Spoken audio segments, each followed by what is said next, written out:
Namaskaram. Namaskaram. Thank you so much. Namaskaram, everyone. I hope I'm audible clearly. Let's do a quick audio test before we start with the session. At SDK911, love your channel. Thank you so much. Namaskaram. Audio is good? All good. Perfect. Thank you for the confirmation.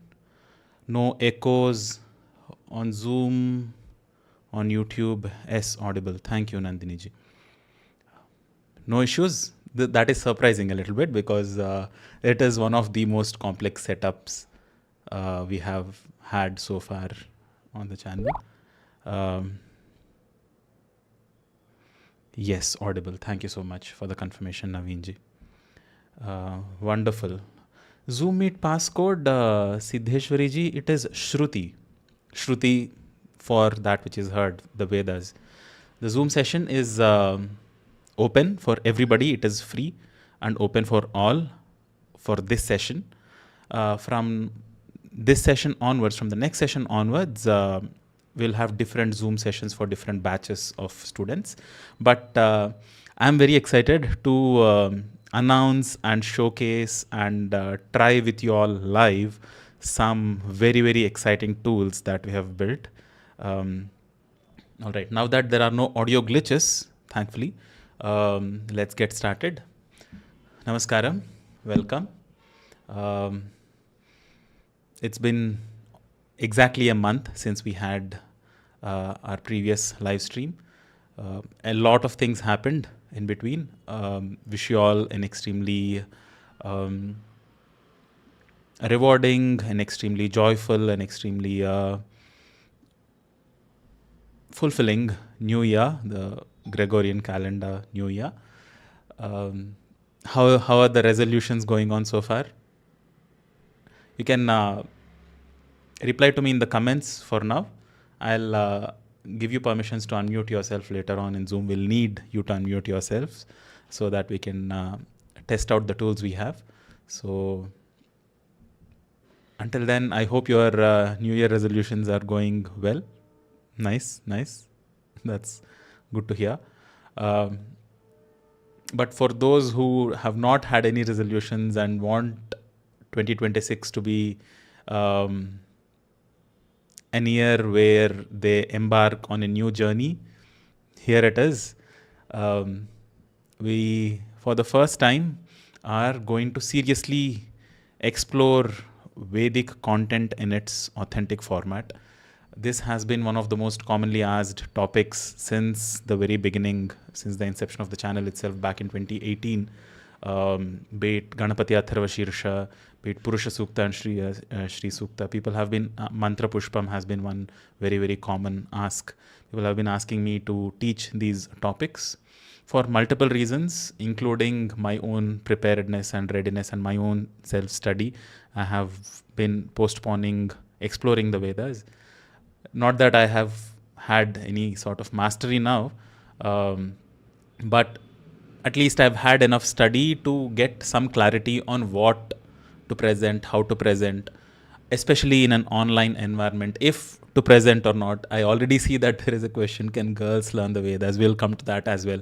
You see, these are the topics that we have for today, which will cover all your questions, which will give you, I hope, brilliant clarity on some of these very, very recurring, commonly asked questions. You will find answers to these by yourselves. How do we get to do that? How do we get that clarity? By going through this sequence of topics for this evening. We'll come to that. We'll come to the membership levels. We'll come to how to learn this. We'll come to the batches, where we'll conduct this classroom, how long this course is for, everything else. And I'm very hopeful that you will be happy to look at the entire format. A lot of thought went into this. A lot of preparations went into offering this in this format to the public. So a quick overview of the sessions we have, of the topics we have in this live stream. First, we'll look at the depth and diversity of the Vedas themselves. Um, More often than not, people themselves do not, when they want to learn the Vedas but do not know what they're getting themselves into and where to even start. So we'll look at what the Vedas are, how vast they are, how what their structure is, and then we'll look at how we will approach it. How you might, if you are following us on Instagram or YouTube, you are, some of you, then you already saw the 3S strategy: Shabda, Swara, and Sahitya. Any Vedic verse that you take up, these are the 3 elements that it is comprised of. There is Shabda, there is Swara, and there is Sahitya. Using this 3S strategy, how we hope to master these verses is what we'll look at next, and also using some tools that we have. What are the tools to master Shabda? What are the tools we have to master Swara? And how our approach is to understand Sahitya. Then we'll look at the content itself that we'll cover. Vedas, Anantaha vai Vedaha, it is said in tradition, which means Vedas are infinite. But we all know that they are just 4. How are they infinite? We'll also get to that in this session itself, why they are infinite. And we take the most relevant, the most beginner friendly, and also the most, how do I put it, the most sampling, the most these topics that we have covered, these suktas, these parts of the Vedas that we are going to learn, are the best representatives of what Vedic literature is and what it stands for. So by the end of this module, this entire course, however long it will take, I hope to have a good number of students and a good number of you guys who know the in and out of what Vedic content, what Vedas really mean, because we also see in the world that Vedic is added in front of any and everything. Vedic vegetables, Vedic Vedic costumes, Vedic everything. Vedic scholars have been going on for a long time now, but Vedic speakers, Vedic dancers, Vedic singers, I don't know how many else Vedics have come up. But what Veda means, what the content in itself is, we'll come to know. And how to and how not to learn the Vedas also we'll come to see. There are many other questions you might have about eating what kind of food, wearing what kind of clothes, having gone through what kind of rituals, like Upanayana Samskara or Yajñopavita or Janeyu as they call it, and women during their menstrual cycles, these kinds of questions, and how Vedas pertain to all of these, we'll come to know this. And finally, I'll also give you the classroom details and registration on how we will conduct this course. A small snippet there is no end date to this course, but we have an rough estimate in mind that by this time we want this level of capability for all our students. But there is no real end date. So once you register here using this link, you are a student of this course forever. And this is free and open for all. There is no set payment. We thankfully, because of all our existing patrons and supporters, we are set and we are able to do all these projects. We are able to take these up. So there is no real monetary need. But if you want to support our efforts and if you want to help us and join us in taking these efforts forward, there are some monetary options. You can join our teams. There are all these options also available, which we'll look at the end. Now, I know there are questions. We'll come to the questions, but I want you to have this quick demonstration of one Vedic verse. These lines, these 6 lines, 6 into 2, 12 small snippets, small phrases, appear in all the 4 Vedas. Most of us, all of us in Indian backgrounds who are born in Bharat, know that broadly there are 4 Vedas. We'll even come to that in a few moments. But these 12 lines are present in all the 4 Vedas: Rig Veda, Yajurveda, Samaveda, and Atharva Veda, all 4. Here you can see the numberings of these lines in each particular Veda. Some of you might already know that these are from Purusha Suktam.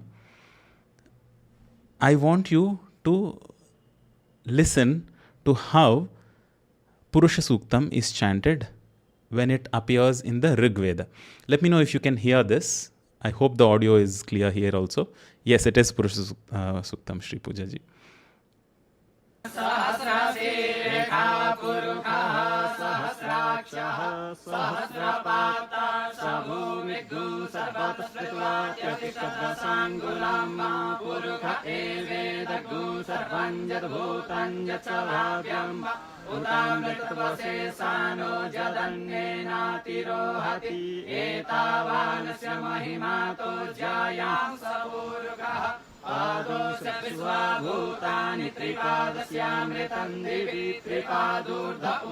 Have you heard it?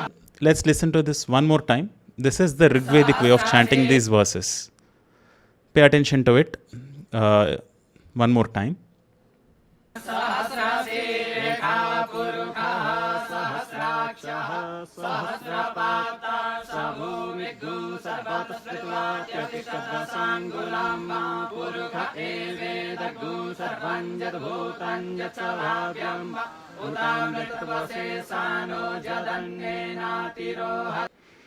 You might have already noticed a few interesting aspects, that some letters like sh are being pronounced as kha. At some places ya is being pronounced as ja. Puru kha, jad bhutam. Not even jad bhutam, jad bhutam. So there is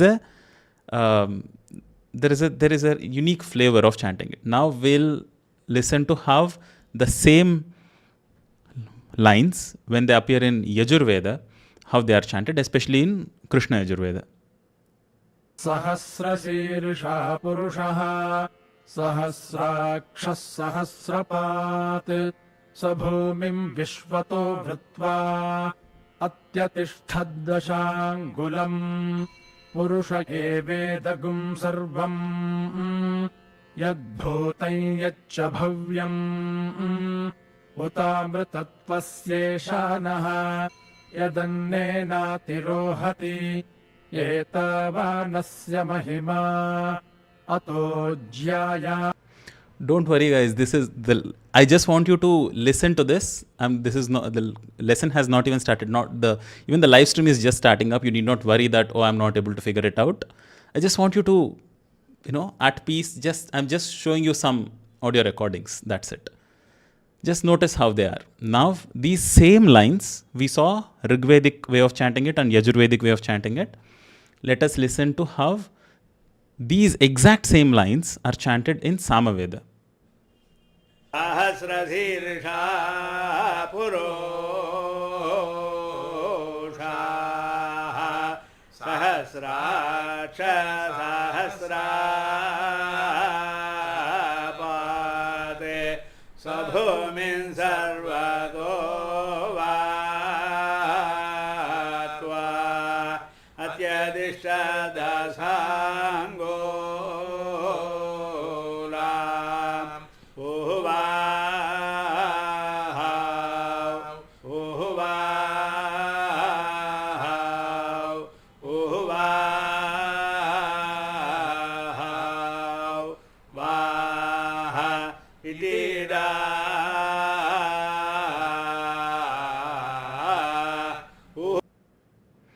So that was Samagana. How these exact same lines, which convey something, which have some meaning, we'll come to the meaning, we'll come to what it conveys, we'll come to all of these, but I want you to just pay attention to the diversity of it. How many different ways there are of chanting the same lines. And finally, in Atharva Veda. Sahasrashedika Purukaha Sahasrasha Sahasrapat Sabomigam Vishvato Vritva Tvatishta Dasangulam Puruka Evedagam Rvam Yadabhutam Yachabhavyam Hutamritatva Sheshanaha Yadannena Tirohati Etavanasya Mahima Ato Jayagasya Purukaha Pado Vasya Vishwa Bhutani Tripadasya Divi. So what I wanted to demonstrate using this is there are hundreds that still exist, hundreds of different traditions and hundreds of different scholars and their own ways of presenting the Vedas. So this is what I have realized. I tried for a long time. I still have not lost hope, but I have tried to see if there is one common, some kind of an agreed upon nomenclature, some kind of an agreed upon rules between these schools. There are some which came out. There are some points which, when explicitly mentioned, that you see this is where this all stems from, they all seem to be in agreement. But then a few kilometers from each other, even if South India, North India, East, West, between different districts, there are nuances. There are different ways of chanting the same lines, even. So the diversity is enormous. How we are going to approach it will make sure that you, as somebody who is learning the Vedas, are aware of what is the common thread between all these traditions. If you approach any one of these scholars, they'll say ours is the best way of doing it, hands down. Some who are a little more open to other schools might say, oh, our ancestors have been doing it this way, so we are doing it. Maybe others are also doing it the same way. There is no one exact text or a rule book which says this is how it should be said. They say that there are these texts called pratishakyas, which lay down the rules of chanting these lines in that particular sequence, but we don't have access. Those pratishakya texts are lost, many thousands of them. And despite all this diversity, and despite there being no one systematic way of doing it, it seems like there is no unity, it will not last for a long time. There is just one magnanimous being whom we all have to thank for, even before getting to know what Vedas even are. It is because of him that we can sit here and discuss these, and these incredible knowledge systems are not lost in time. And that is, just a second, him, Veda Vyasa or Krishna Dvaipayana. Yes. So it is because of Veda Vyasa that we have this incredible fortune of these knowledge systems not being lost to us forever. So I will teach you these shlokas. In the course of these studies, we will start all of our sessions through 3 invocatory shlokas on Vyasa for sure. And then you can pick any Ishta Devata. There are a handful of Devatas that you can worship, like Dakshinamurti, like Gayatri Mata, like Dattatreya, or like Hayagriva, whom you can pick up. There is also many others, Matsya Narayana, or many other forms of Devatas. So you can pick up Narayana or Vishnu or Shiva or Shakti, any Ganapati even in your studies. But whichever Devata you pick, Vyasa is whom we owe this debt of gratitude to before we start exploring what Vedas are. Now, the next question is, what are Vedas? You might have heard all this, right? What are Vedas? If you ask anybody, we all know, if you are from Bharat especially, we all know that, Vedas are, we all know Rig Veda, Yajur Veda, Sama Veda, Atharva Veda. But what is in the Vedas? We know they are sacred texts of Hinduism. If you don't want to call it Hinduism, Sanatana Dharma, all right. But if you are listening to some Western scholars and such, you might have, excuse me,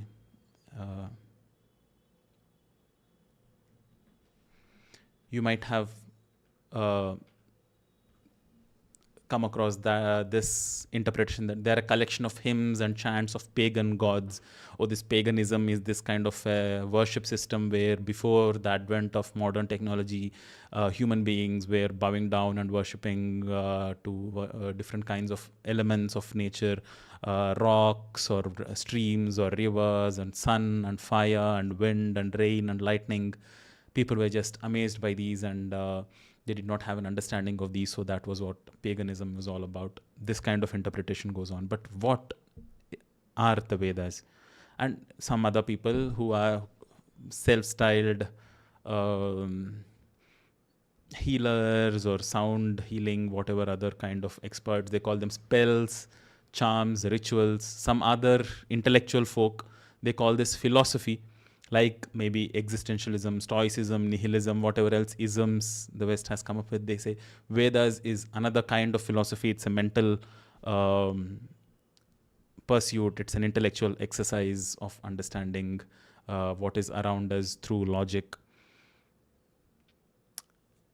None of them are wrong. That is the thing. If we want to explore the Vedas, we cannot be an absolutist. All of these have an element of truth to them.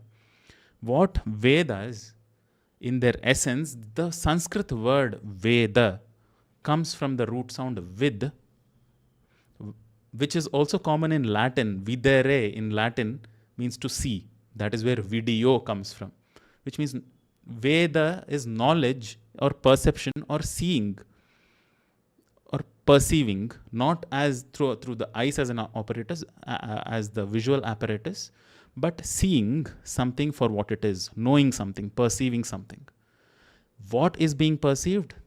If I perceive something that is only true for this instant, and I'm perceiving things about the social framework, about the moral framework of whatever else situation that keeps changing and transforming with time, that is temporary knowledge. But knowing the principles behind the forces of existence, knowing the human nature and the forces at play within the human body, physical forces within the body, psychological energy forces, emotional forces, pushes and pulls within the body, perceiving aspects of creation that are timeless, which are sanatana, and that kind of knowledge, that kind of perception of the creation at large, the forces outside at play, the forces inside at play, and the relationship, the interplay between outside forces and inside forces. Those kinds of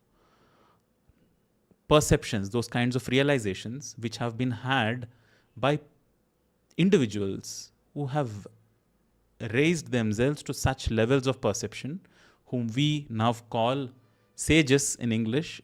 In Sanskritam, it is rishi. That rishi comes from the root sound ritam, which means existential truth. There is satyam, which is that which is as we perceive it right now, which could change, and ritam, which is eternally true, existential truths that are eternal. That people who perceived those are rishis, and whatever they perceived, they expressed. And in this land, majority, 99% of that expression came out in this incredibly beautiful, rich, poetic, amazing language, which is Sanskritam. But these perceptions, these knowledge systems are even beyond language. Sanskritam is a medium, and Sanskritam renders itself effortlessly to expressing these existential truths. And when all these sages expressed their eternally true perceptions about the nature of creation, they were Vedas around lying in the world, and because they were scattered everywhere, it was this Mahatma who compiled them all and said, let me at least give them some basic categorization. So Vyasa did not write the Vedas. You will see that Vedas have individual rishis, hundreds of them. The content of the Vedas was expressed by various sages, rishis, And Vedas, in essence, are a compilation of their expression of what? Of principles that are eternally true. Now, I want this understanding to be there constantly in your mind. So it is, Vedas are a compilation of realizations. Compilation of realization. Simple. 3 words. One of them is just off. It's a compilation of realizations. Now, there are different ways of putting those realizations to practice, making them benefit us, making them hurt others, even making them benefit others. Some, if not used well, they could hurt us. So, how these realizations can be used? Are they being used for our material well-being, physical well-being, our psychological well-being, or the well-being of the people at large? There are many, many ways in which these realizations could be put to use. But in essence, Vedas are a compilation of realizations. That is what it is. Now, I want us all to learn this one shloka. During the course, we'll learn all the 3 shlokas of sage Veda Vyasa. But this one is especially beautiful. So let us look at how to chant this one shloka. I'll chant it first. Please pay attention to it, about each individual syllable, how it is pronounced. Then once I open up Zoom, you can unmute yourself and chant this also. For now, listen to the chant. Achaturvadano Brahma Dvibahuraparo Harihi Abhalalochana Shambhu Bhagavan Badarayana. Achaturvadano Brahma Dvibahuraparo Harihi Abhalalochana Shambhu Bhagavan Badarayana. So this beautiful shloka worships sage Veda Vyasa, saying he is Brahma, Vishnu and Shiva, all 3. It is just that he does not have 4 faces like Brahma. So he is Brahma but without the 4 faces. Achaturvadanaha, Chaturvadana meaning 4 faces, Brahma. He is Brahma without the 4 faces. He is Hari with only 2 arms. Hari usually, Vishnu has 4 arms in Hari, in his form, Shankha, Chakra, Gada, Hasta, in 4 of his hands. Vyasa is Vishnu himself but with only 2 hands. He is Shambhu, he is Shiva himself without an eye on his forehead. Abhala, Bhala meaning forehead, Lochana meaning an eye. Abhala Lochanaha Shambhu Bhagavan Badarayana. Badarayana is the one who is from the Kshetra of Badari, Badarikashrama. That was his abode. Not was, is. Vyasa is one of the 7 Chiranjeevis, like Kripacharya, like Parashurama, like Hanuman, like Ashwathama, like Bali Chakravarti. Vyasa lives on in traditional understanding. His work definitely lives on, but he in his Sukshma Sharira, in more spiritual forms, he is available to Sikas and Shishyas to this day. So he is, his abode is the Badarikashrama. So he is called as Badarayana. So there are many more shlokas on sage Vyasa, but I picked these 3 for a specific reason. There is also Vyasam Vasishthan Aptaram Shaktev Pautramakalmasham Parasharatmajam Vande Shukatatam Taponidhim. We'll go through this shloka in more detail about his entire lineage. Here we talk about his great-grandfather, his grandfather, his father and his son. So all of them incredible sages who all had that level of perception and insight, and we find works of all of these sages even to this day. That reminds me, he is the son of Parashara, who was the author of Parashara Hora Shastra, and there is a workshop in Mysuru that is being conducted by a friend who He's a young guy who is into Jyotisha, and he asked me to conduct his opening session and have and take participants through some recitations of Jyotisha Shastra related shlokas from Brihat Parashara Hora Shastra, his father's text. So I'll be doing that. If you are in Mysuru on 14th, you can come to the Organic Cafe in Gokulam, and that is where I'll be from 4 to 6 p.m. as an aside. Another quick note, another incredibly, how do I even describe them? Incredibly erudite, knowledgeable group of teachers, especially one teacher called Dr. Sridhar Subbanna, who's an expert in Sanskrit grammar, has an year-long course called Samskrita Karyashala. So that has a starting and a deadline, unlike this course. This course is starting now, and we'll have another live stream very soon, and it will continue like that. Vasanta Panchami is coming up. Unlike that, Dr. Sridhar's course is for 1 year. It is not inexpensive. It is for 40,000 rupees. But if you want to explore Sanskrit language through grammatical analysis, especially of Ashtadhyayi, and gain that skill of splitting these sounds and understanding the grammatical aspects behind it, definitely recommended, highly recommended course. But it is not for those who are not committed. This one you can come, you can go, you can join in, you can play around, but that you will kind of regret it if you don't pay attention and stay through that 1 year. But if you stay through, it is incredibly rewarding. So if you want to, you can check that course as well. I will share that details and the reel all on my Instagram portal as well. So these two, Jyotisha Shastra related chants in Mysuru on 14th at 4 p.m. You can find these details on Instagram and YouTube posts. And on 18th, Dr. Sridhar Subbanna's course is starting, vidyasvam.in. I'll put that link also in the description. You can check these two out if you want to go through those as well. And even the Jyotisha workshop, if you want to attend it, it is 8,000 rupees for 7 days.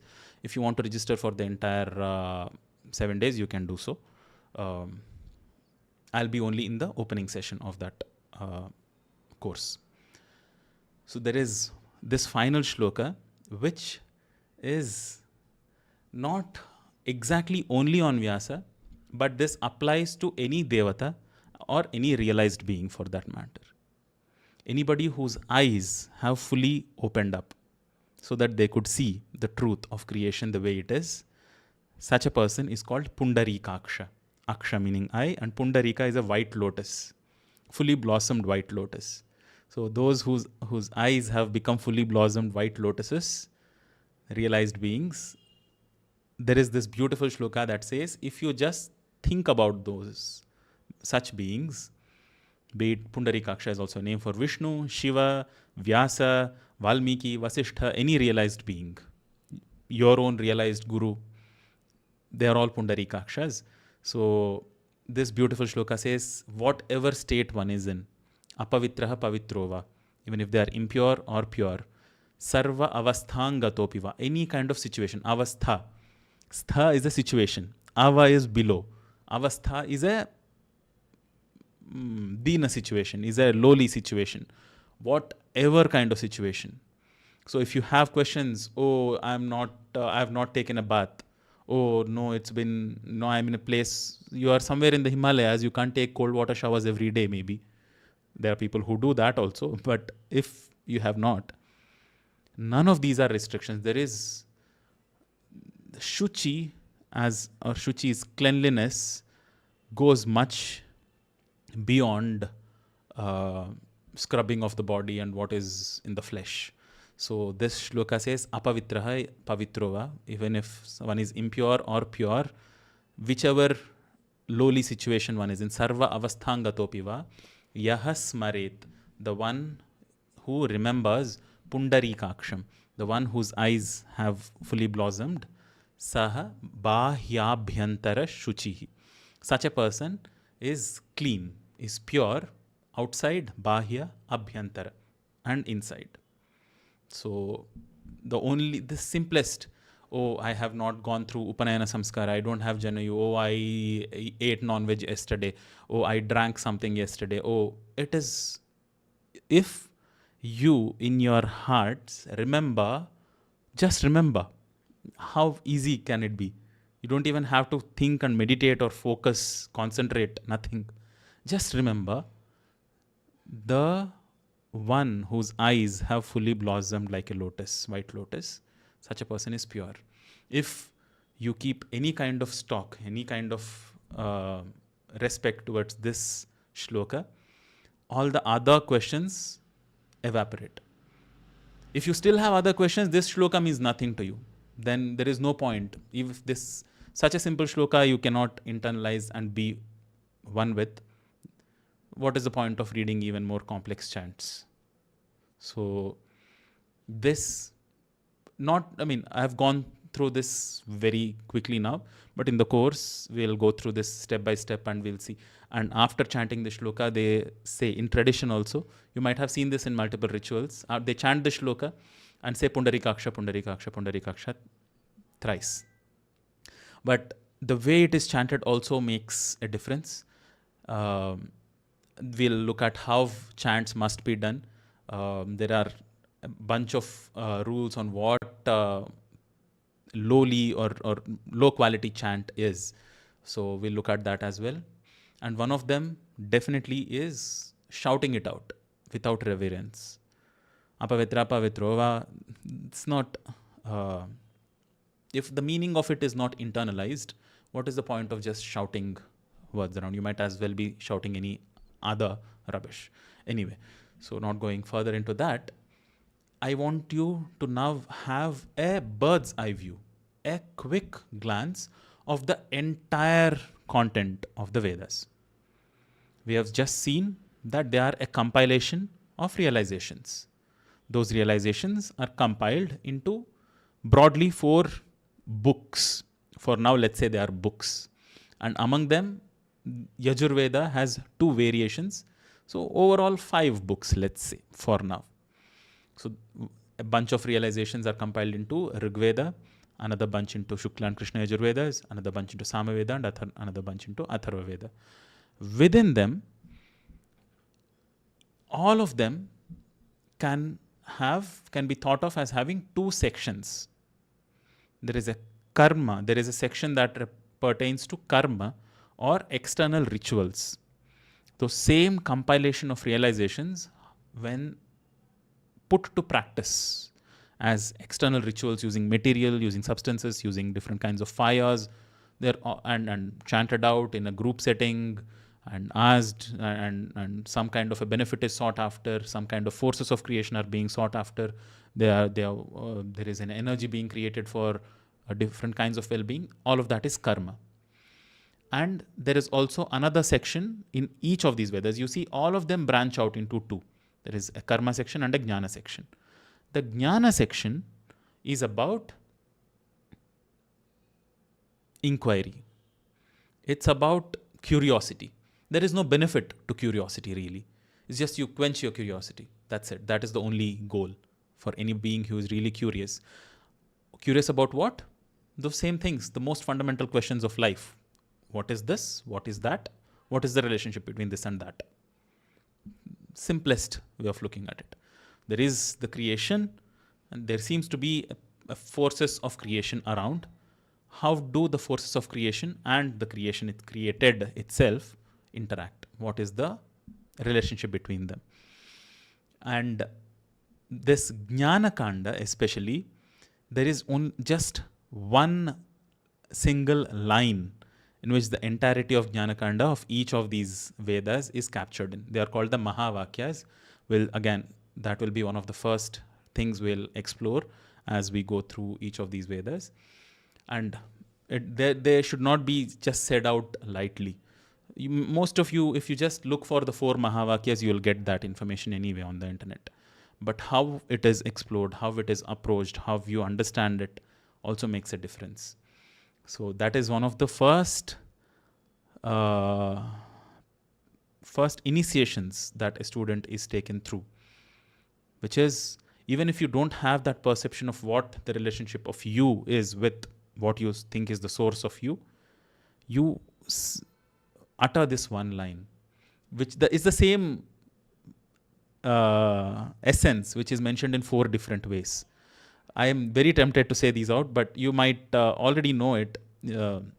But in the course, we'll approach them in a unique way, so that if nothing else, these 4 one-liners which pertain to each of these 4 Vedas is all there is you can think of.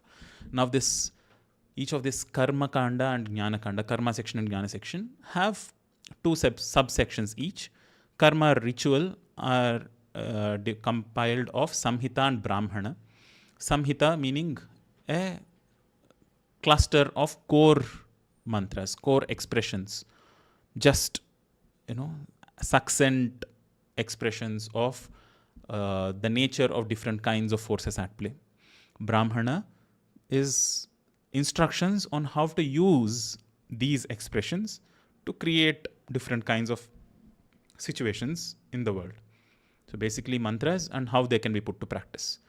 Jnana Kanda has ponderings. It's more about intellectual curiosity. It has 2 sections called Aranyaka, which means that the forest section. So when at the end of one's life, one gives up the worldly engagements and goes into and recedes into the forest to kind of be more focused and be one with the creation around, so that the realization kicks in easier. Those kind of ponderings, I wouldn't still call these philosophies. These are just ponderings and expressions in that state. Those are a part of Aranyaka. And Upanishads, which are very, very popular, they are kind of the concentrated essence. Upanishad literally can be thought of as a sediment, that which concentrates down at the bottom of something.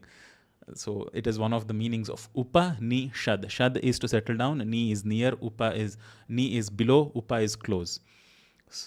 Sitting close near one's guru at his feet is also Upanishad. That which is at the end of the Vedas is also Upanishad. And that which is settles down at the bottom after everything, all the churning happens, that which remains at the as the essence, as the crux of all of it, is also Upanishad. So this is a rough overview. Now you have an understanding of all the 4 Vedas and what their structure is, at least. Now, each of these Vedas, they are not just 4 or 5 books as we saw. These are living traditions. Rig Veda has 21 such traditions. In the beginning we saw Purusha Suktam and how it was chanted in one form of Rig Veda. But there are 21 actual branches, different branches of Rig Veda. There are only 3 or 4 that still exist, is what they say. How many scholars, how many people are keeping it alive is still debatable. Yajurveda has 109 such branches. These numbers we know from other shlokas which mention these numbers. There are shlokas that say how many shakhas, how many branches exist for each Veda. This was during the time of Sri Rama and Hanuman. So it is in an Upanishad called Muktikopanishad, which is a conversation between them, between Rama and Hanuman. In that, these number of branches are mentioned, but they are largely lost. Thanks to our colonial friends from Europe. But the brilliant part about all of this is it is not lost to us forever. It is eternal. It cannot be lost by its essence. I was among the people who was very bitter about our own capabilities of or incapabilities of fighting back colonial forces. I used to think, if we're such a great civilization, why were we so enslaved for hundreds of years continuously? What were all these enlightened beings, realized beings? What is their worth if they couldn't defend this nation from such enslaving forces? But my understanding of it has evolved since my teenage years. And it is a great fortune that this is a civilization that endures. Our strength is quite unique. Anyway, so despite many hundreds of these branches evaporating in time, these knowledge systems still exist and we have access to them. Samaveda had thousands of branches apparently. Now that is the most endangered of the four Vedas. And Atharva Veda had 50 branches apparently at one time. Now there are one or two that are still thriving. But what I wanted to present here is that they are not like four books. Oh, Rig Veda, Yajur Veda, Samaveda, Atharva Veda. Okay, I have four books. If I go through the text of all the four books, I have learned the Vedas. There is no such thing. If you just learn one sentence of the Veda in its entirety, that is enough. That is the approach, because these are all realizations. These are all, like I said, that one phrase, compilation of realizations, will answer most of your questions of what Veda is and what to do with the Vedas. So that was a complete overview. Now, coming to this particular course, the syllabus and the methodology that we'll be using is this. We will first look at Dhyana Shlokas, like I mentioned, on Vyasa himself, then on Dakshinamurti, Gayatri Devi, Hayagriva, Dattatreya, and Veda Murtis. Each of these four Vedas also have deity forms of each of them. We'll look at those in the course. Then we'll look at Shanti Mantras. There is one Shanti Mantra for each Veda. Rig Veda has Vangme Manasi, and Yajur Veda has two, Shukla and Krishna, so Purnamadav Purnamidam and Sahanavavatu Sahanau Bhunaktu. Sama Veda has Apyayantu Mamangani. Atharva Veda has Bhadran Karnebhihi. And after learning these Shanti Mantras, we'll look at four, like I said, most central cluster of realizations. One is on the nature of intelligence, Medha Suktam. It's an expression of what, even intelligence is not the right word for Medha. Buddhi is intellect, Chit is consciousness. Medha is also the ability to retain information. It's also the ability to process information. Dharanavati buddhihi iti medha is the definition. But we'll look at how to understand medha, what medha is, and why medha suktam is important. So we'll start with the suktam on intelligence, then we'll go to the suktam on bhagya. Generally, fortune is seen as that which is not in our hands. Sages looked at what this concept of luck is, how you can build your own luck. So there is luck and good fortune. Bhagya, there is Bhagya Suktam, we'll look at that. And then there is Shri Suktam, Shri meaning prosperity and flow of wealth in general. So we'll see what Shri means and Shri Suktam. And finally, we'll look at Purusha Suktam. So Shri Suktam and Purusha Suktam are not about masculine and feminine. It's not about male goddess and female goddess. It is about prosperity and renunciation, if you can think of it in that sense. So we'll finally look at Purusha Suktam, which is for self-realization, which is the nature of the Purusha within all of us, man, woman, independent of man or woman differences. So this is what we'll be looking at in this batch of the course. After this, we might, depending on how many people get better at it, we might tweak it, and then we can look at other content as well. There are hundreds and thousands of suktas, and we can explore those. Now, there are some internal tools that we've built to enable this process, to understand shabdas, to master shabdas, to understand swaras and master swaras. And Sahitya, of course, we have been doing it for the last 7 years anyway, where the whole effort is to understand words through the sound itself rather than some interpretation. That pursuit and that kind of presentation I've been doing all through anyway. But to master Shabda, we have this portal called Akshara Shikshaka, where you can, I'm really excited to present this to you. We'll look at this one by one. I'll share the screen and do this. You can, this is the exact interface if you open it on phone. You can use it on your tablets, you can use it on your desktops, anywhere. And each letter of the Devanagari alphabet, the entire Varnamala, you can write on this and practice. I'll demo it in a few minutes. And this is one tool so that you get more fluent. not just Devanagari. You can practice Telugu script, Odia, Malayalam, Kannada. You can write Sanskrit. You can practice writing these or reading these in any script of your choice using this Akshara portal. I'll demo this in a bit. And the second tool is called Swaradarshini. I'll demo. This is the primary tool for demo in a few minutes when we look at one quick session learning Sahana Vavatu, the mantra. Not fully, but we'll have a quick demo session on how this can be done. So this, as you can see, is a circular dial which shows you which swara you're chanting. So we'll demo this. In Sahana Vavatu itself, you can, the first three letters themselves, Sahana, itself is lower, middle, and high pitches. And this will show you what pitch you're singing in. Especially for those who do not have any background in music, who do not even know what this higher lower business is, you now can just hum. You say ah, and this will show you where that ah is. Then you can try going higher or lower visually. This is the responsibility of a guru in person. Any child who starts has very little idea on what is higher, what is lower. They just repeat after the guru. And they match the sound sometimes to disastrous effect, but with constant listening that kind of improves. But here we also have a visual aid so that you can get that feedback for yourself. I will be demoing this also in just a bit.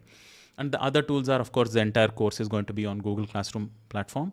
We'll be using this government portal, which is incredible. It's a big, huge compilation of all Vedic literature that is available to this day.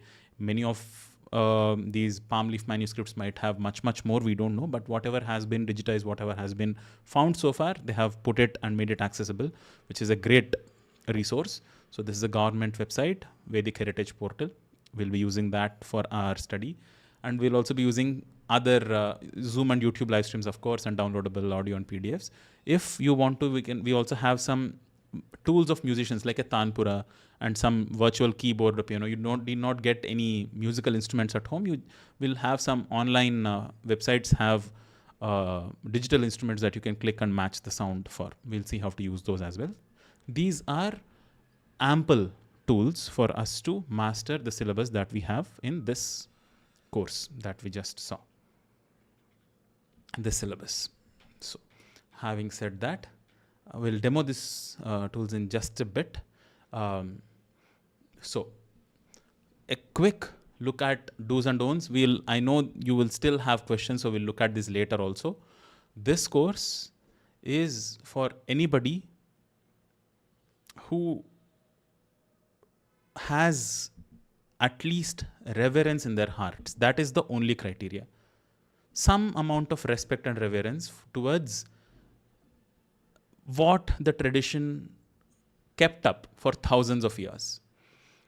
At least not dismissing it. Even if not, oh, great devotion, not even devotion, forget devotion. Curiosity, an open mind, and some reverence is all that is needed. So it's a compilation of realizations. Okay, so let's see what they have realized. Let's see how they are useful. So males or females, anybody. Now, during the course, for specific kinds of chants, I am going to tell you that this is not to be done when you don't want an intense upsurge of energy, be it male or female. So for the female body, if you're going through menstrual periods, through your menstrual cycles, there is a downward flow of energy. But this particular chant, not all of the Vedas, only few chants of the Karma Kanda, where there are chants being used in ritual, those should not be chanted. So these kind of prescriptions, restrictions exist for a good reason. So when we come across those kinds of chants, I will mention those. And because of this kind of reasoning, people have come to a stage where there are blanket bans that, women should not chant the Vedas, or this kind of varnas or that kind of habit, people should not chant the Vedas. No. those kind of people naturally are not eligible to exert an intense upsurge of energy. Somebody is a drunkard. You make them sit and pump their energy upwards, it is impossible. And even if they try it by force, it is going to cause more harm than good. That is the understanding from which these restrictions have come about, including what kind of food you consume, what kind of state you have put yourself in, or biologically what kind of state you are in right now. There are restrictions. So this is chant by chant basis, especially for karma kanda. There are these kind of restrictions. What this course is not is an initiation. If you want to chant Gayatri mantra, you have to find a guru who will initiate you into this. I am not going to teach you the Gayatri mantra in this course, but I can, through the knowledge that you gain here, you can understand, appreciate, and grasp Gayatri mantra better. I would dare say even better than how, even at least intellectually, you can grasp it better than how you would be initiated into it traditionally, because you'll have the entire perspective of what it is. So Brahmanas versus other Varnas covered. So it is Yajñopavita is, again, this is to Yajñopavita, you'll see the Janeyu, as they call it, the sacred thread that is worn, is put on during specific samskaras or during specific rituals that are done, and only if the initiate, the one who is the Dikshita, the one who is initiated into a practice, is keeping the practice up. It is a support mechanism. It is like a Rudrakshamala. It is something that keeps the energy up. It is that something that is, and it also needs constant maintenance. It is not some kind of a social rank that people wear and roam around. So I'll mention, whenever there is specific mantras that are used in Karma Kanda, there are these restrictions. We will look at it. And Shaucha and Sattva we have anyway covered. If none of this, if you are somebody who falls down in all these categories, you are in the lowest state of avastha possible. There is, of course, the Ramabana, which is Apavitra Pavitrova. We'll chant that, and you will see that it is not random words, it is not vain words. The shloka has a power to it. So I hope that answers these questions, but if not, we'll come to these again later on. With that, this is the link. It's in the description, bit.ly/Veda-Veda-TSC, Veda-the Sanskrit channel.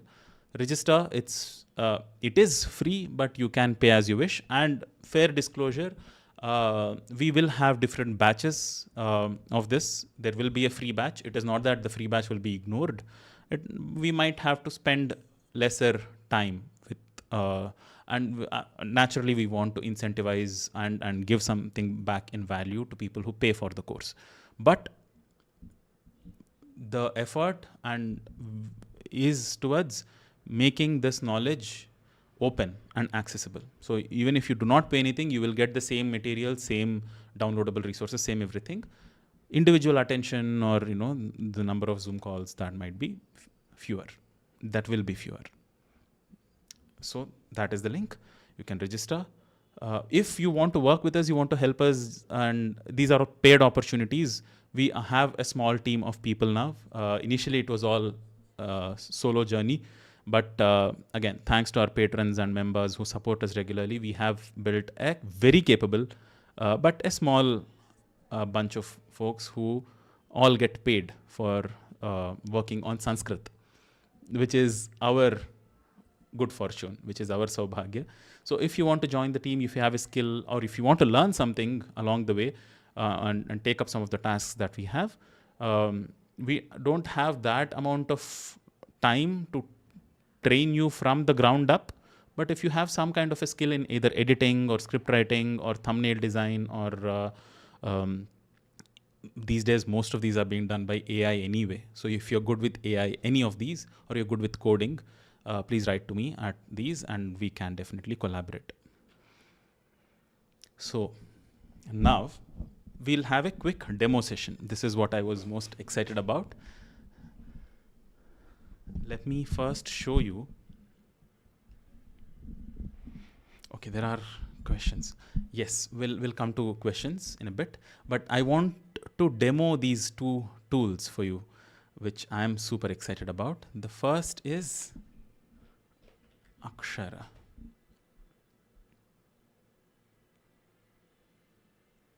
You'll find the links to these tools that I'm going to show you now in the description of this live stream.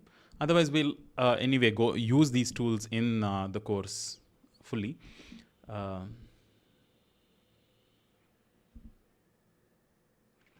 right. Just give me a moment.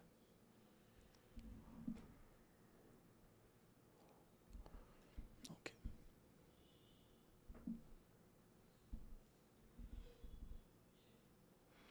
So this is Akshara.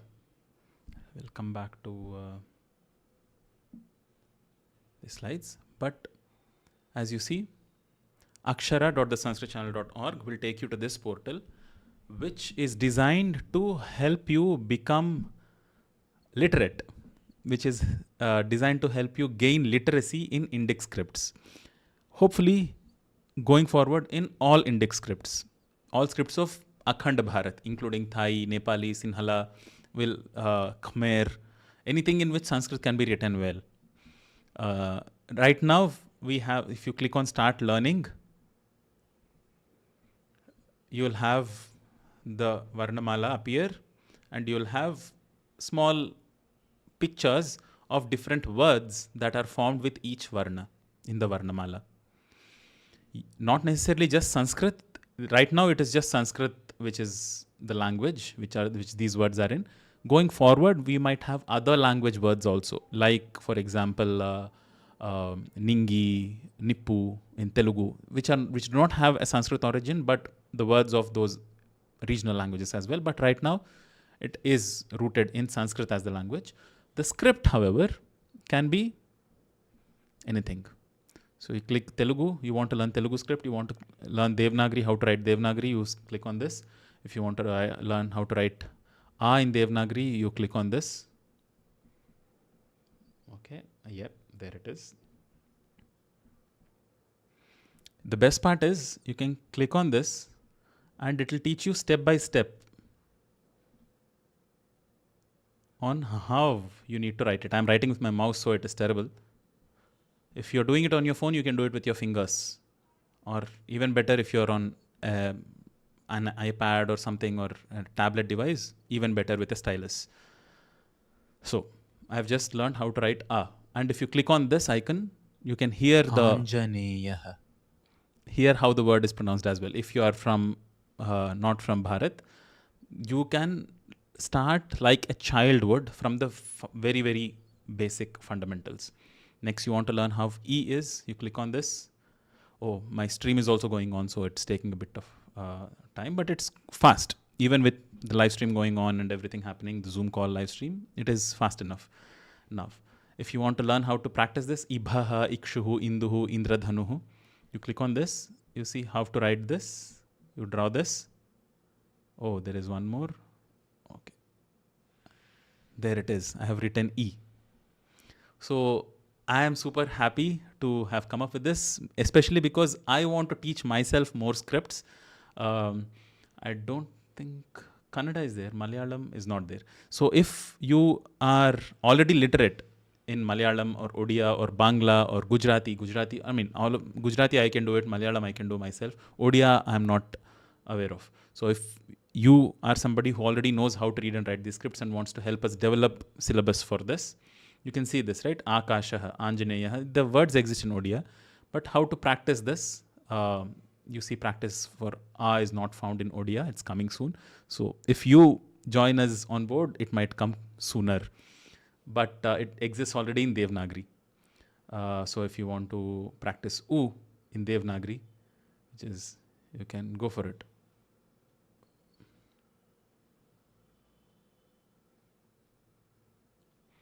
Okay, there was, okay, anyway. So we'll keep refining this, all of this. So you can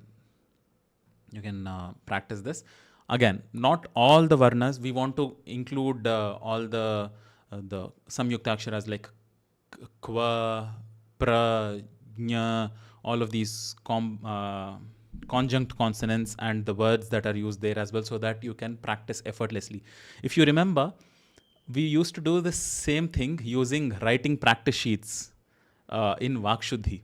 The first course that the only course before this that was ever offered to the public, which I was very happy about back then. Without these digital tools, I had made these rule book papers on which these letters were written, and I made videos. Now, with the help of this, we can do all of this digitally. So I'm very excited about this, and we will use this to teach ourselves how to read and write in Indic scripts. If you do not know this already, if you are already literate in any of the Indic scripts, great. You can learn something else, maybe like some other Indic script. But if not, then there is another, you can move forward from this and explore this very exciting tool called Swaradarshini. Let me open Swaradarshini.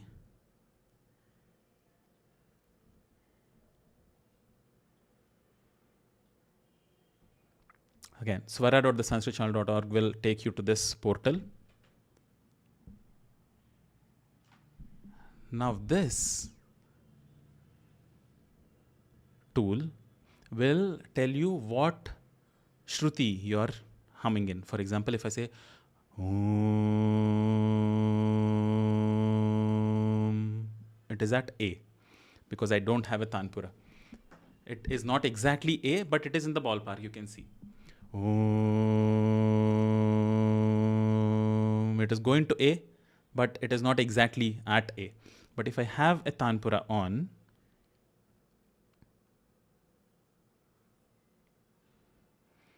and set this and have this,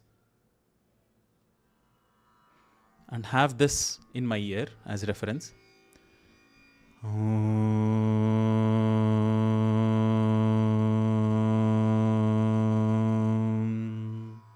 it is closer. So you will see, I can know visually what my pitch is.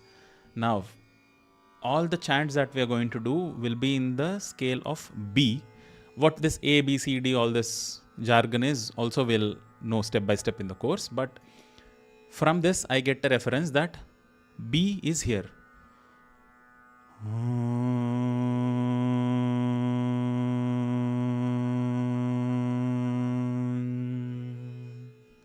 You see? Now, the best part is you can also try this out by yourselves. If also you can come on this Zoom call, and if you chant it with me, you can also make this dial move on this Zoom call. So that is what I'm even more excited about. So what is the use of this? Now, you saw how those Vedic chants were differing in that pitch. Wherever there is a lower pitch, it needs to be at N with a line below it. This is Sarigama Padani, Ni Komal. That is what it is called. It's a Komala Nishada. So if there is a line below, if it's a lower pitch, it should be at Sa Ha Na. You see, Sa is at Sa in Sahana Vavatu. The first Sa is at the Sa, or the note B here. Sahana Vavatu. So the three pitches, the lower, the middle and the high, are in the outer circle. Sa, the S, which is the middle. This Komal Ni, which is N with a line below, that is the lower, Komal Nishada. And the higher is R, Ri, with a line below, which is Komala Rishabha. So between Shadja, Komala Nishada and Komala Rishabha,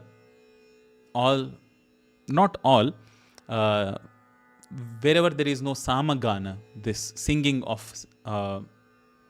kind of rendition in Samaveda, all the other chants are between these three. So this is how it will look.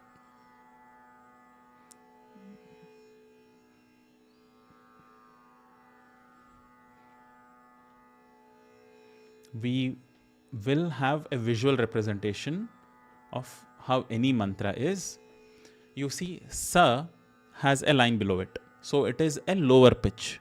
So it should be at N with a line below it. Sa.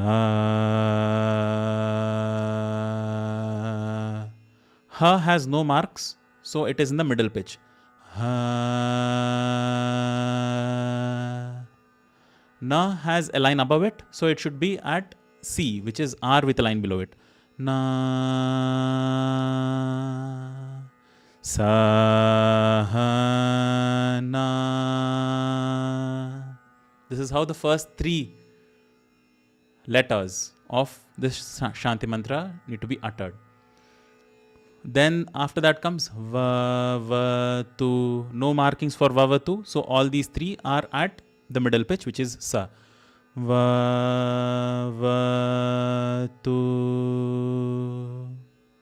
Sahana.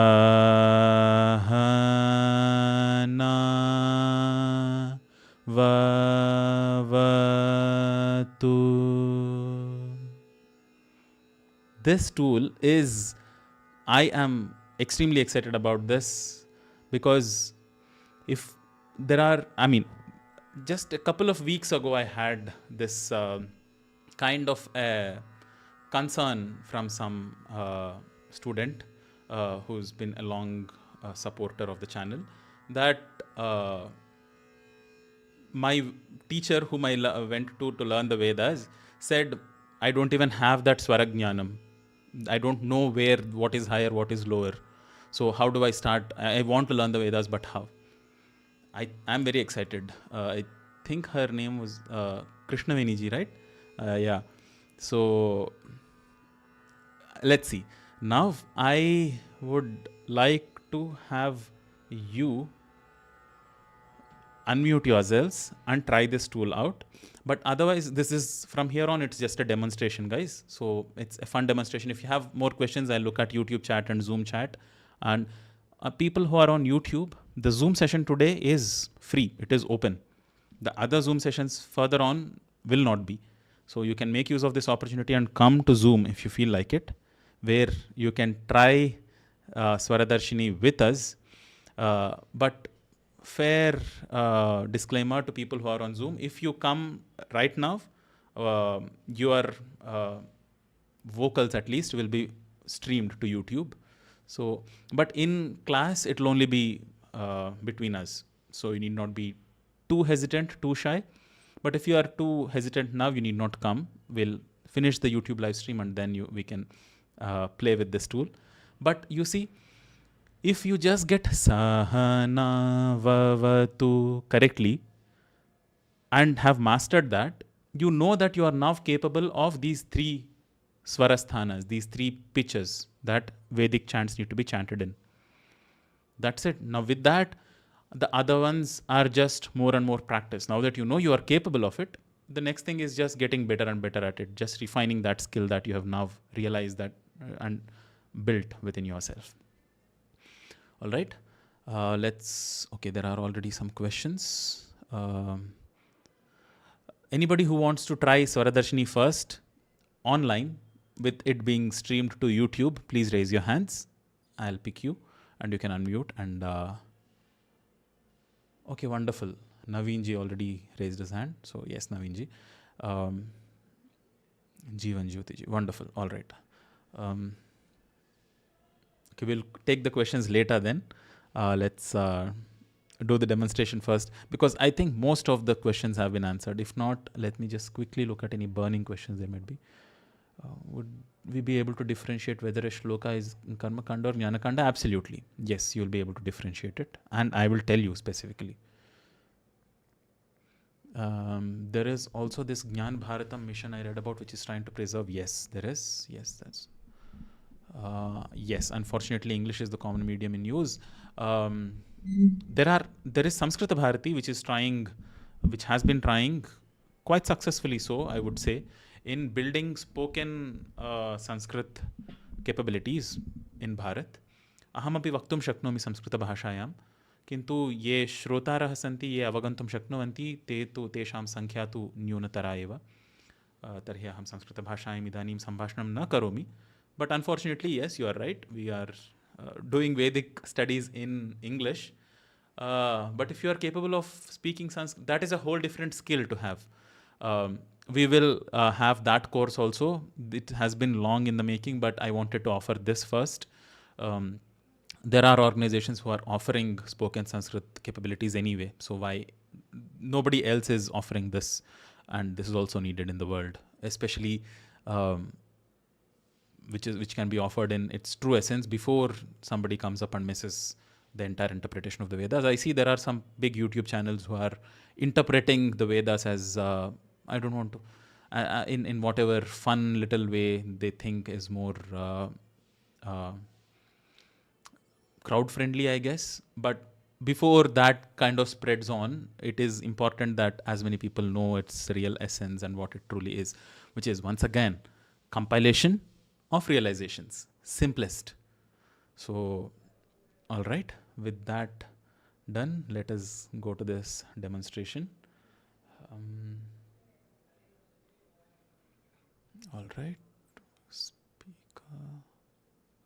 I will unpin myself. Naveen ji, yes. Please unmute yourself. You should be able to unmute yourself now.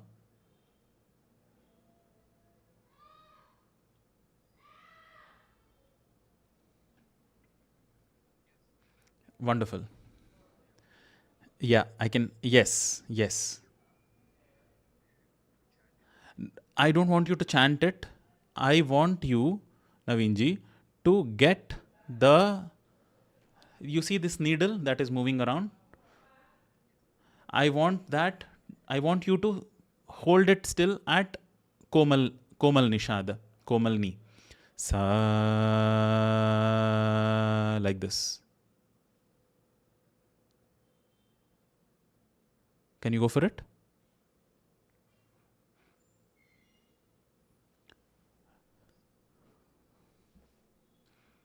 See, that is the challenge. People chant it. They say Sahana Vavatu. But that this is exactly why they say you need to learn from a guru, because then he or she would be able to listen to you and correct you. Here, I don't know how flat or how sharp you are, how high or low. But try to get this here. Sa,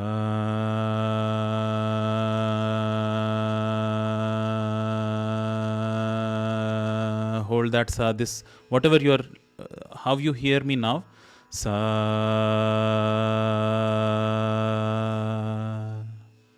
repeat my exact sound. You're holding it at B. It went to S, right? It went vertically. It needs to be at Komal Ni.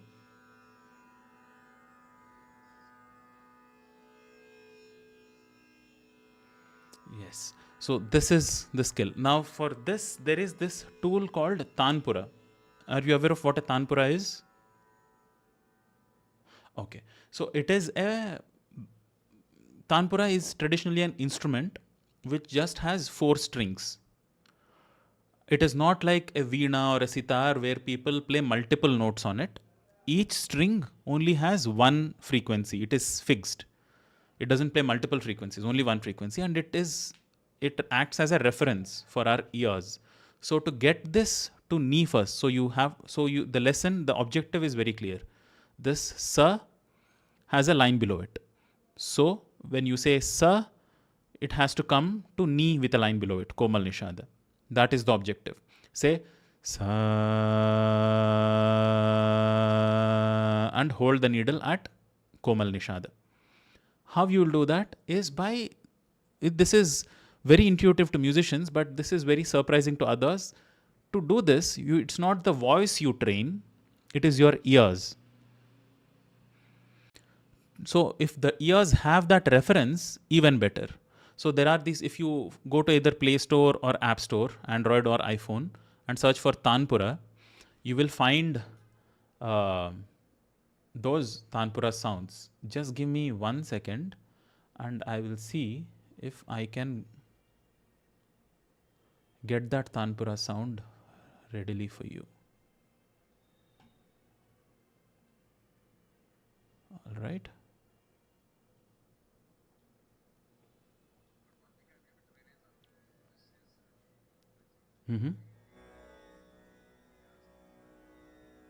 Yeah, that is why I have not. But with this, you should be able to. Are you able to hear this sound? This humming sound. You're able to hear that. Everybody is able to hear that, right? Background music, great. This is a digital version of that four-stringed instrument. In southern parts of the of Bharat, it is called tamburi or tambura. In Uttar Bharat, it is called tanpura. The tumburu, Narada has Mahati. It's a veena. Narada's veena is called Mahati. They say he has a veena, but again, depictions vary. Yes, you can. This is a. If you look at any classical music concerts, behind the singers or instrumentalists, there is one person who is just sitting plucking this very meditative. That is this sound. But what I want you to do now is listen to what this hum is saying, and you will see this sound.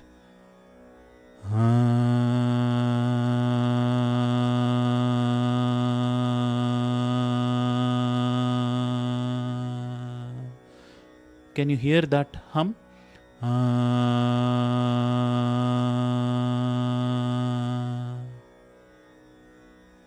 Can you hum that sound? If you hum that sound, the needle will stay vertical.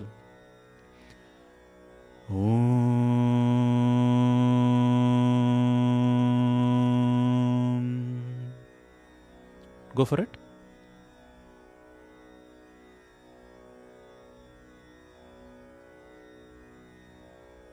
Yes. Go for it again. One thing that is happening here is Zoom is cutting out your sound. You'll need to enable original sound for musicians. It's a setting. Do you know where that setting is?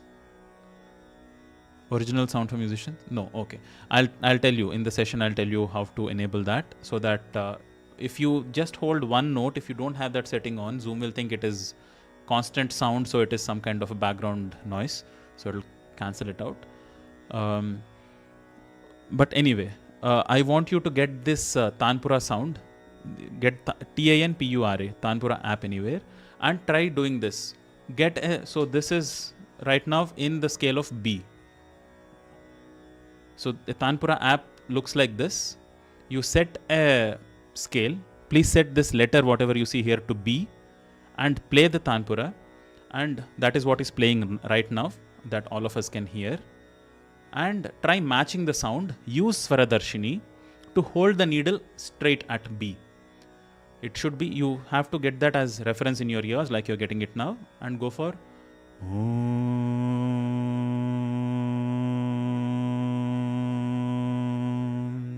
and it will stay at B. If it is going if I do something else, the needle is showing something. So if I'd go lower or higher, this needle keeps moving up or down.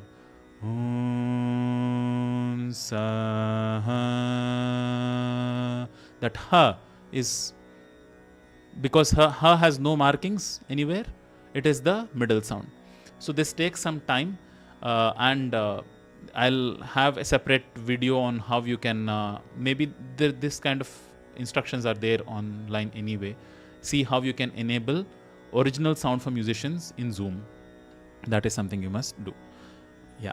So I'll see you later in the course. Thank you for volunteering. Yeah. Namaskaram. Everybody, please lower your hands and only raise it if you have original sound for musicians on. You know what that setting is and you have it on. Okay? Savitri Akka, can you unmute yourself, please? Do you have original sound for musicians on?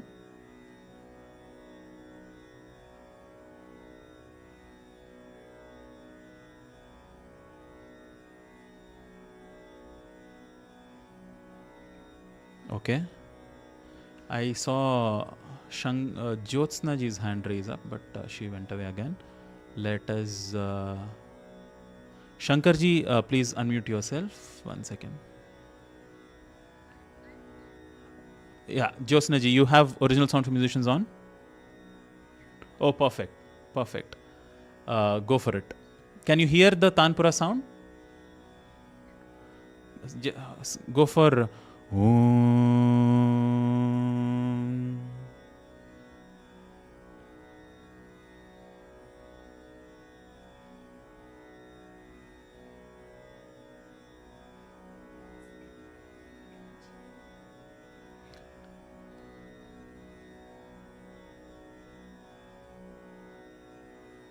Okay.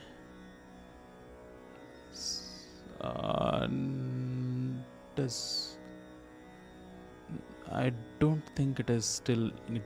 do you have this... okay. I'm not sure why, but it is... Your sound seems alright to my ears, but can you...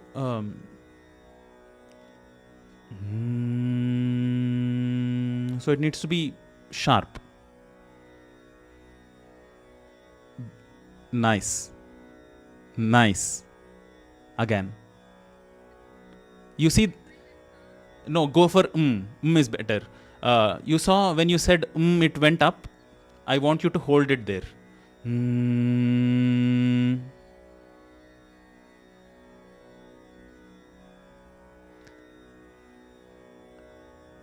Maybe because it is, it is, your audio is getting routed to this application through multiple other digital wires. Maybe if you have it in front of you, you can have it as... oh,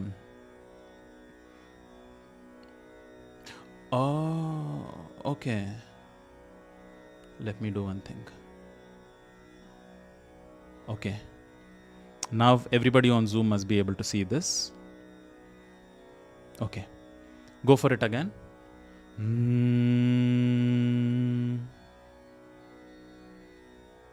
This time it is at C sharp. It is at re.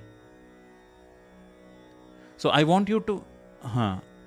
I want you all to install this in your own phones and then try it out, because right now it looks like if somebody can demonstrate this successfully, then I'll be sure that this is not a digital glitch. Otherwise, I'm not entirely sure. But everybody can hear the Tanpura in their ears for sure, right? The background hum you're able to hear. Yes. All right.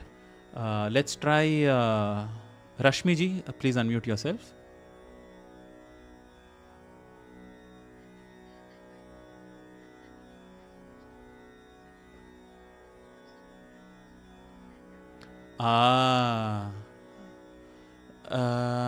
Try.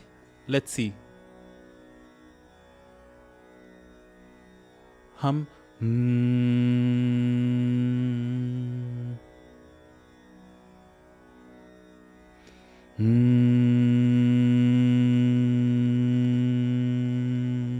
The exercise, guys, is to have the Tanpura in your ears and hold the needle vertically up. You see how when chanting it is up? That is our Om. Yeah, I don't think it is working very smoothly. Maybe it's a Zoom issue. We'll try some other app. But you can get it's not necessary that you have to do this like this on Zoom. You can open this swara.thesanskritchannel.org and install it as an app in your own phones. So you see, here there is this Swara. You click on this and it will open up in your own phone. Like this. And you can and set it to, say, set sir to B, which will make it like this, and then say and the needle goes vertically up. Sa na So that is how it is. So we'll see how we can get this interactive thing going on. But right now, anybody else, we need to test the tool if it can be displayed on Zoom, guys. Anybody who for sure knows that Original Sound for Musicians is on in your Zoom, can they comment in chat? Or Shankar ji is, yeah, we tried. My settings is on. Savitri Akka, yes, where is...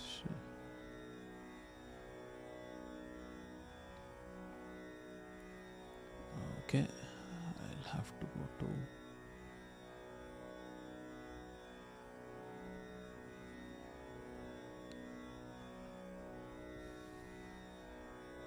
Okay.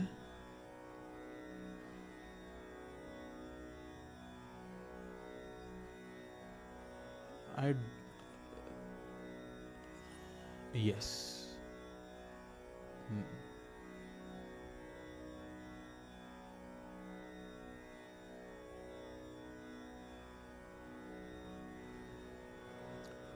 View.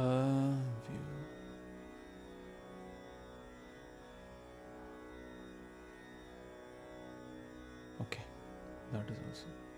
Oh.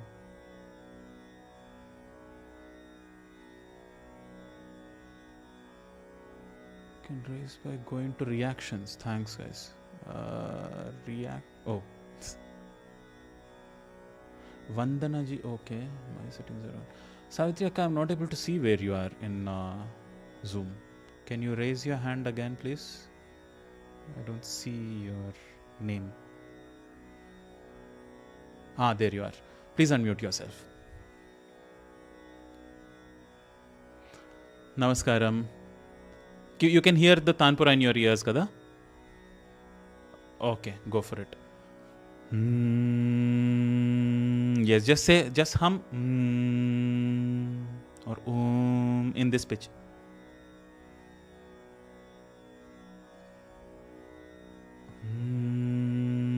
It is slightly higher than. Okay, looks like it is the tools issue, guys. Okay, you might be humming. Maybe it seems a little higher than it should be. So hum it. So hum it one more time.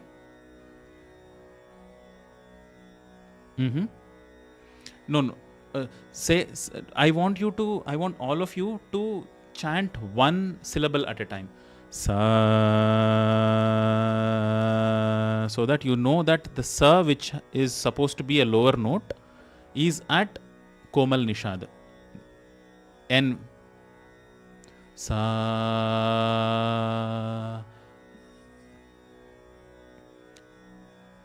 Sa. You are at Nishada. You are at Ni. Sa. This is what you're humming. Right? Sa. There, correct. Sa.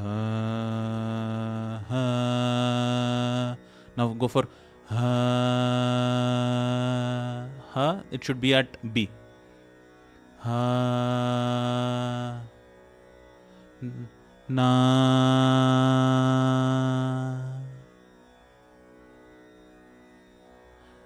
Your na is also at sa.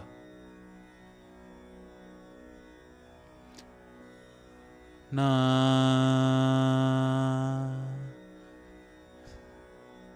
Correct. Na. Perfect. Sa na. Correct. Wonderful. Okay. This time it was perfect. But I want you to check these movements of this needle on your own devices, guys, because on Zoom there are still some glitches going on where whatever I am chanting, it is able to show because it's in my device. But whatever you're chanting, I've tried to route it, but it is not exactly responding to yours. But going forward, we can have you share your screen after you install it and chant it on your screen and display it to me. So we'll try that. But the entire point of this demonstration was to show you that even if you do not have somebody who can listen to every single syllable that you chant and tell you how high or low it is. You have this device. If instead of saying sa, I say sa, that would be wrong. Sa, ha, na. This should be the sequence in which the needle moves.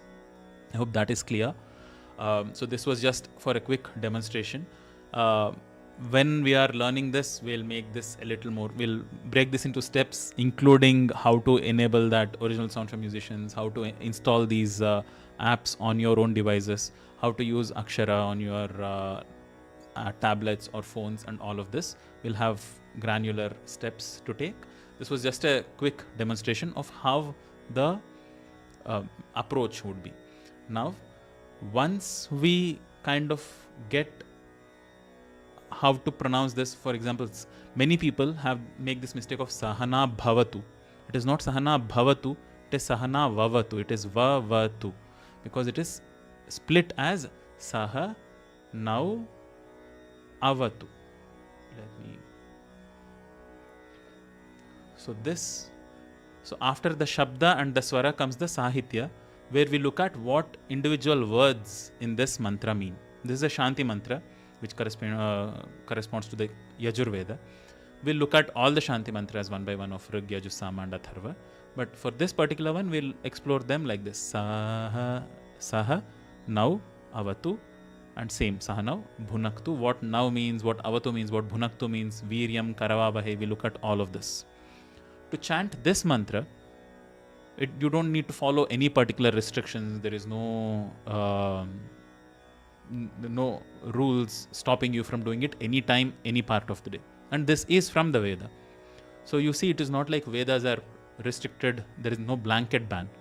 So this is how we'll be looking at Vedic content step by step. Again, starting from Dhyana Shlokas, then to Shanti Mantras, and then the 4 Suktas. We will, let's do one thing. Instead of me doing this OBS setup, this is what the software is. I'll ask you to share your screens and help you install the software. We'll do this for maybe 15 minutes, continuing on Zoom. On YouTube, we'll see if there are any questions now because it is getting late. We'll stop this. Oh, there are too many. How to get Swaradarshini? Okay, perfect. Swaradarshini you can get by checking out the link in the description of the Zoom on the YouTube live stream, or it is just swara.thesanskritchannel.org. You search for Swaradarshini on Google, you will find Swaradarshini anyway. swara.thesanskritchannel.org. Then, since it is pay as you wish, could you please share a recommended fee for those who wish to pay? So generally, that is the thing. This is not a set duration course. For Vakshuddhi, we had set it as 2,100 because it was a set duration for 3 weeks and we went with 700 rupees per week. We cannot do such things this time. But I would want you to look at this payment as something that you do for the next person, not for yourself, because your course fee is paid for. We have sponsors, supporters. Your course fee is paid for. Whatever you can pay and what you want the next person to get paid from, that is how the whole tradition worked. Because I cannot set 2,100 as course fee for this also, because Vakshuddhi was 2,100. But if you feel like it, that could be something that you can go for. No, don't think too much about anything being too little or too high. So price of this course is something you decide, guys, and it's up to you. But even if you don't pay anything, all these videos will be available for you to learn from. Any other question? Please speak in Hindi. Abhi nahi bhai. We might make it in the future. For now, it is for everybody in general. सबको हिंदी नहीं आती है, तो हिंदी में अलग से कर लेंगे. अच्छा, दिस इज नॉट भाई, दिस इज सौभाग्य जी. नो, सौभाग्य शंकर शुक्ला. भाई ही है, ठीक है. Price for the course. You will get access to the content even if you don't pay anything, guys. That's what I'm trying to say. depending on what you're comfortable with, you can go for. If you don't want to pay anything, the content will be still the same. The Zoom sessions will only be for people who paid, because I need to, as you can clearly see, it needs individual attention. So it's up to you. I really cannot set a price for this course. That is my, think of it as my drawback. Any age restrictions? Yes. So if I would recommend that anybody who is okay using a laptop or all these apps on their own. Otherwise, thank you for that question, Ajit ji. This is not for young children who cannot use all these apps or Zoom links or Swaradarshini or any of this. If such young students are, the parents want their children like this to go through the course, they need to accompany the children. So that they can do. Parents can go through this and teach their children, but just don't enroll your very young children to this. It will not make any sense. When will this get started? It has started. This was kind of the inaugural session. We'll definitely have another major catch up for Vasanta Panchami, which is coming up in another 2 weeks. I think 23rd or something is Vasanta Panchami. Oh, by the way, and we'll have something for Navaratris also. The first Navaratri of the year is coming up. It is called Magha Navaratri or Shishira Navaratri because it happens in Shishira Rutu, Magha Navaratri because it happens in Magha Masa, and Shyamala Navaratri because it is for the goddess Shyamala. And yes, Vasanta Panchami is 23rd. Before that also we'll have weekly catch-ups depending again on the different batches. So the course has officially started for sure. We'll have we have Google Classroom links also live. So people who are already members on YouTube and Patreon, you must have already received links either through mail on Patreon or YouTube notifications if you have on. Depending on your TR level, you might have received YouTube Google Classroom link for your batch. People who are in the top tiers, tier 1, tier 2, please make sure that you're joining your tier so that you get the perks of that particular batch. Anyway, people in the lower tiers cannot see what is in the higher tier links. But people who are in the top tiers can see all the links. So don't join everything. You can just join. If you're in tier 1, just join tier 1. That's it. Or 2 is enough. This is because we want to segregate based on the memberships. Again, memberships has multiple levels. And if you anyway, if you have received the link separately, you can join through that as well. All right. Any other important questions on YouTube before we end it on YouTube and continue only on Zoom? Age restrictions, thank you for that question. Yes. When will this start? It started. Upload on YouTube, not everything. Things that I know for sure can make sense on their own, I will upload on YouTube. Things that need prior explanations, all the context to be set, those will only be part of the course. But YouTube, we have multiple other videos pertaining to the Vedas on YouTube, so you can go through those at your own pace. Young kids, I would not recommend. Please do not. No, let's say only those kids who can operate a phone on their own can join this. That's a good restriction to have, because most of the content is digital medium, so they need to consume it through digital media. So anybody who has an access to phone, who can use apps, can join this. Yes. See, it's not like the free people will not have any live sessions. They might not. So tier 3 also live sessions will be there. Depending on the audience, we might club. If the tier 1 is very few, then we'll club tier 1 and tier 2 depending on that. Because Vakshuddhi, we had thousands of people, and managing all of them, it was a big nightmare. One of the reasons we did not have live sessions for Vakshuddhi later on, because in one Zoom call you have 1,300-1,400 people, it becomes a mess. So that is why we'll have this. What are the suktams? Yes, what suktams? Medha, Bhagya, Shri and Purusha suktams will be the part of this. Lifetime one payment membership option available.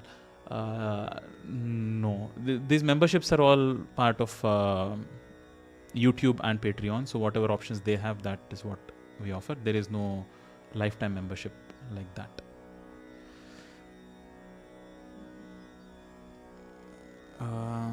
All right, if they can use phones on their own, guys, then they will be able to figure all of this out. This video will anyway be live for some more time after this live stream ends, and I'll make a separate video announcing how you can register. It's a very simple process.